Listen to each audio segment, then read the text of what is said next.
Is the universe infinite? People ask me this all the time, and the answer depends on something we don't fully know yet. How much matter is out there? How strong gravity really is? But let me tell you what we do know, and what the mathematics predicts, because the possibilities are far stranger than you might expect. Space itself is expanding right now. Galaxies billions of light years away are racing away from us at thousands of miles per second. The farther they are, the faster they're moving.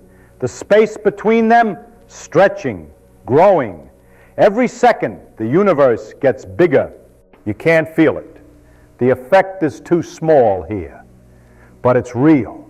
And here's what that means. If space is expanding now, then in the past, everything was closer together. Run time backward. Galaxies get closer, denser, hotter. Keep going, further back, further, until when? Until everything, every galaxy, every star, every atom was in the same place, compressed into something unimaginably small and dense. That moment, that beginning, we call it the Big Bang. Not an explosion in space, the explosion of space itself, the moment when everything began. But let me tell you how we figured this out and what it means, because the implications are far stranger than you might think. In the 1920s, astronomers started looking at distant galaxies, measuring their light, and they noticed something peculiar. The light wasn't quite the right color. It was shifted toward red. Red shifted. Now you might think, so what? Light changes color all the time. But this was different. The shift followed a pattern. The farther away the galaxy, the more its light was red shifted. Not a little, a lot. What causes this? Motion. When something moves away from you, its light gets stretched, like sound from a passing car. As it moves away, the pitch drops. Same thing with light. Motion stretches the wavelength, makes it redder. Okay, space is expanding, has been since the beginning. But here's the question that kept me thinking. What happens next? Does it expand forever, or does something else happen? The answer depends on one thing: gravity. Everything in the universe has mass. Mass creates gravity.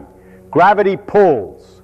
Even though space is expanding, even though galaxies are flying apart, gravity is working against it, trying to pull everything back together. It's like throwing a ball upward. The ball rises, but gravity pulls it back. Whether it comes back down depends on how fast you threw it. Throw it slowly, gravity wins. The ball rises, slows, stops, falls back. Throw it faster, at a critical speed, escape velocity, the ball just barely escapes. It keeps rising forever, but its speed approaches zero. Throw it even faster, it escapes easily, keeps rising, never comes back. The universe is the same. Everything depends on the balance. How fast is space expanding versus how hard is gravity pulling back? And that gives us three possibilities, three ways the story could end. The first possibility is this: space expands too fast. Gravity can't slow it enough. The universe expands forever. Galaxies race apart. Eventually they're so far that light from one galaxy can never reach another. Each becomes isolated, alone in an ocean of darkness. Stars burn out one by one. Everything goes cold, dark, empty. The universe doesn't end in drama. It just fades, gets colder and colder, and more empty, until nothing interesting can ever happen again, forever. The second possibility is this: space expands at exactly the critical speed. Gravity pulls back just hard enough to slow the expansion, but not stop it. The universe keeps expanding forever, but slower and slower. At infinite time, the expansion rate approaches zero, perfectly balanced on a knife edge. This is the flat universe, and its fate is similar to the first case. Expansion forever, but balanced precisely at the critical rate. The 30 possibility is this: space doesn't expand fast enough. Gravity is too strong. The expansion slows, then stops, then reverses. Galaxies stop receding, then start approaching. Space begins contracting. Everything gets closer together, denser, hotter. Think of the Big Bang in reverse. Galaxies collide, merge, stars are ripped apart, matter gets compressed, temperature rises. Eventually space contracts so much that atoms can't exist. Then molecules, then even subatomic particles. Everything collapses back into a single point, a big crunch, the opposite of the Big Bang. The universe that began in fire ends in fire. Everything that exists gets crushed back into what? A singularity again. Maybe another Big Bang. Maybe something else. We don't know. Which one is our universe? In the mid-1960s, we didn't know.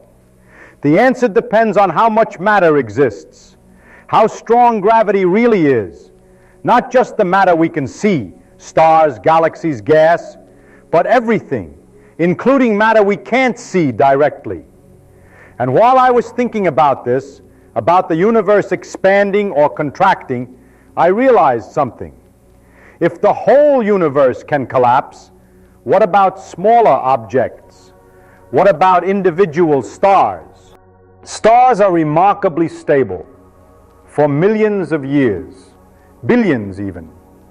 They burn hydrogen. Fusion reactions in the core release energy. Radiation pressure pushes outward. This balances gravity trying to crush the star inward. But nothing lasts forever. Eventually, the fuel runs out. Hydrogen is exhausted. Fusion slows, then stops. The outward pressure disappears, and gravity wins. For small stars, stars like our sun, this is relatively gentle. The star cools, contracts, becomes a white dwarf, an Earth-sized ember made of compressed matter, hot at first, but cooling over trillions of years, eventually becoming a cold, dark sphere, a stellar corpse. But for massive stars, something different happens, something violent. When fusion stops in a massive star, the collapse is catastrophic. The core implodes in seconds. Electrons are squeezed into protons. They combine, forming neutrons. The core becomes a neutron star, a ball of pure nuclear matter, the size of a city, but with the mass of the sun. The density is beyond comprehension. A teaspoon of neutron star matter weighs as much as a mountain. Gravity at the surface is so strong that if you dropped something from 1 meter up, it would hit the surface at a significant fraction of the speed of light. But neutron stars have a limit, about 1.5 solar masses, the Chandrasekhar limit. They can only support that much. Push beyond that limit, and even neutron pressure can't hold the star up. Then what? The collapse continues. And this is where things get really strange. I started looking carefully at the mathematics. The equations describing gravity near a massive, dense object. These are Einstein's equations, general relativity. For normal objects, planets, stars, even neutron stars, the equations work fine. They predict how gravity behaves, how time flows, how space curves.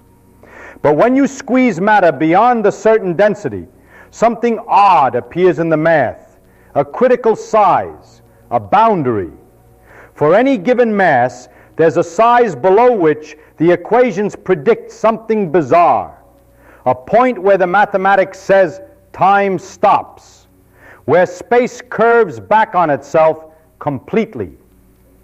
We call this the Schwarzschild radius, named after Carl Schwarzschild, who found this solution to Einstein's equations back in 1916. For the Sun, this critical size is about 3 kilometers across. For Earth, it's about 9 millimeters, the size of a marble. For any object, you can calculate this critical radius. It depends only on the mass. The more massive the object, the larger the critical radius. But the critical radius grows slower than the actual radius of the object. So normal objects, stars, planets, are nowhere near this limit. Their actual size is much, much larger than their critical radius.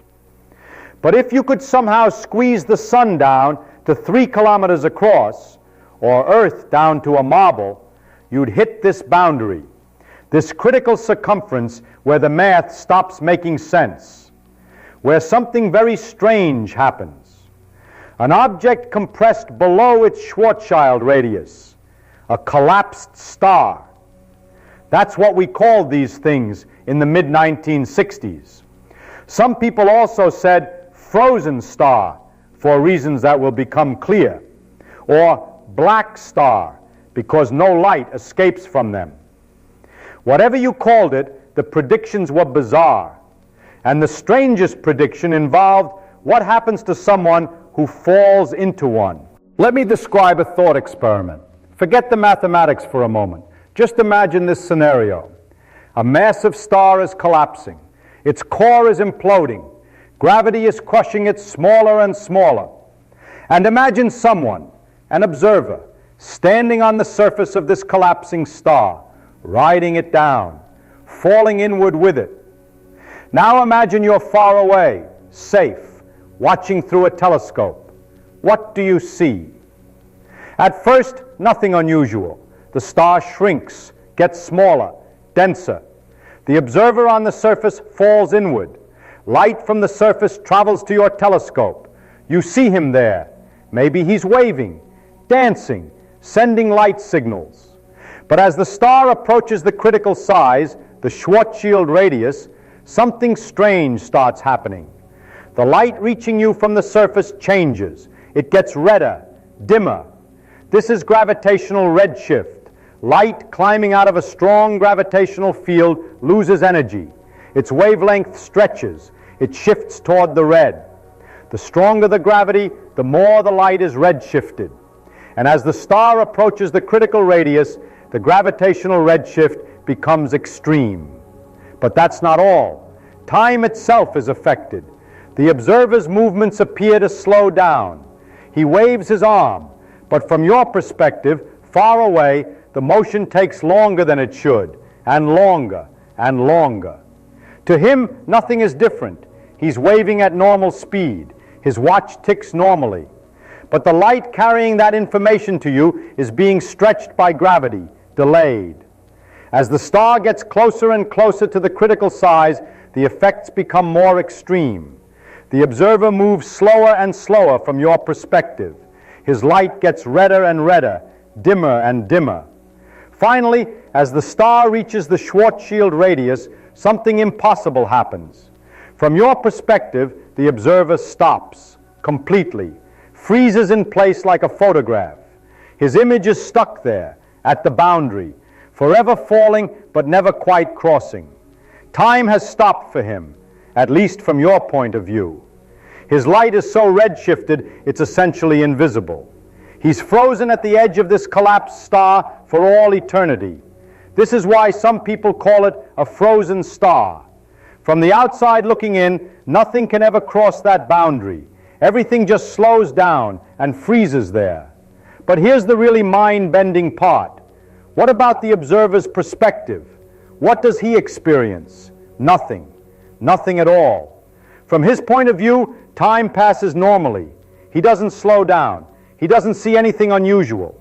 The critical boundary, the Schwarzschild radius, he passes right through it. No warning, no sign, no jolt or discontinuity, just smooth, continuous motion inward. To him, it takes maybe a few seconds, a minute, some finite time. He crosses the boundary without even noticing. But once he's crossed, something has changed. He tries to send a signal out, a radio transmission, a light beam, anything, and it doesn't work. Not because the signal is blocked, but because space itself is so curved near the collapsed star that every direction is inward. There is no outward anymore. All paths, every possible trajectory lead deeper into the star, toward the center.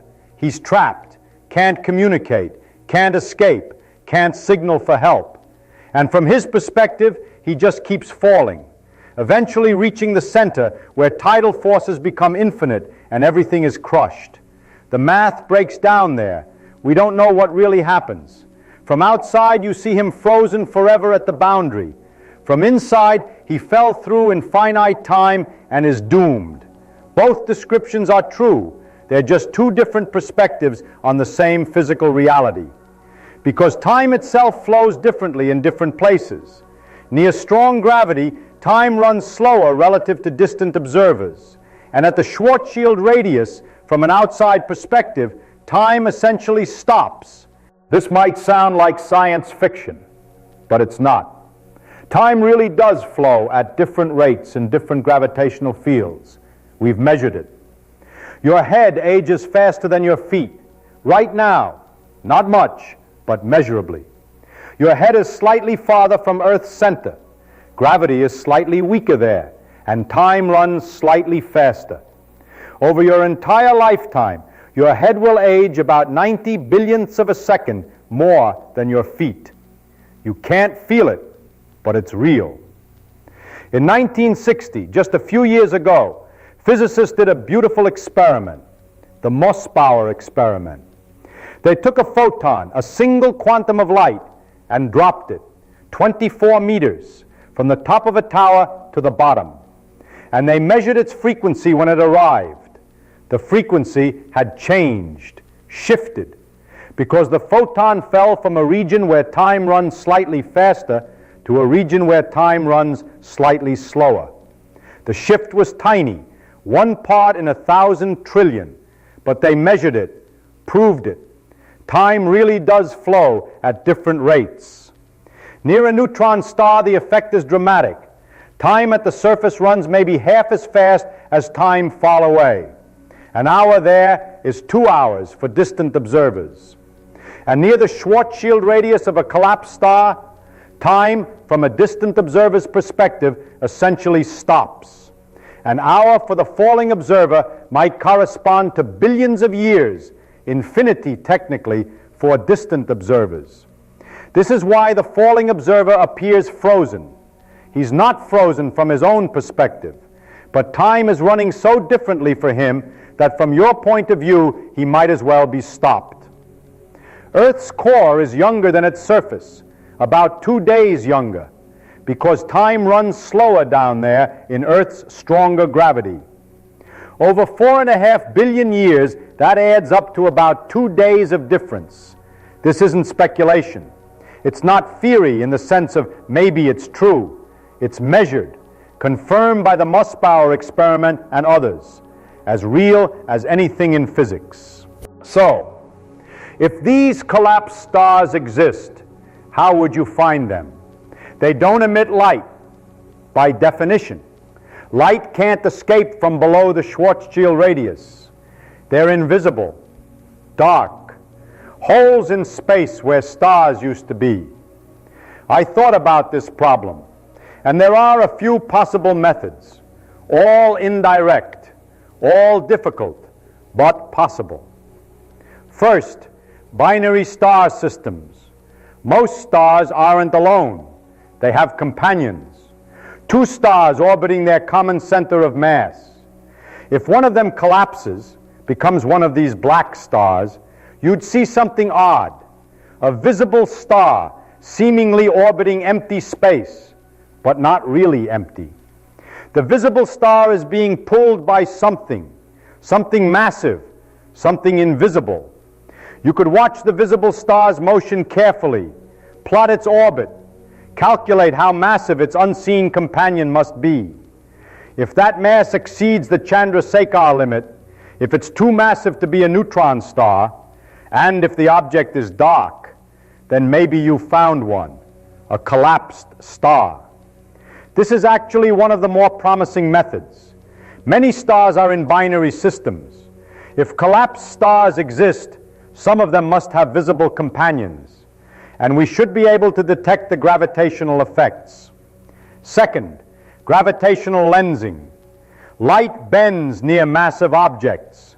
Einstein predicted this back in 1915. The sun bends starlight. We measured it during the 1919 eclipse. Proved Einstein right. A collapsed star would bend light even more dramatically. If light from a distant star passes near one, the light curves.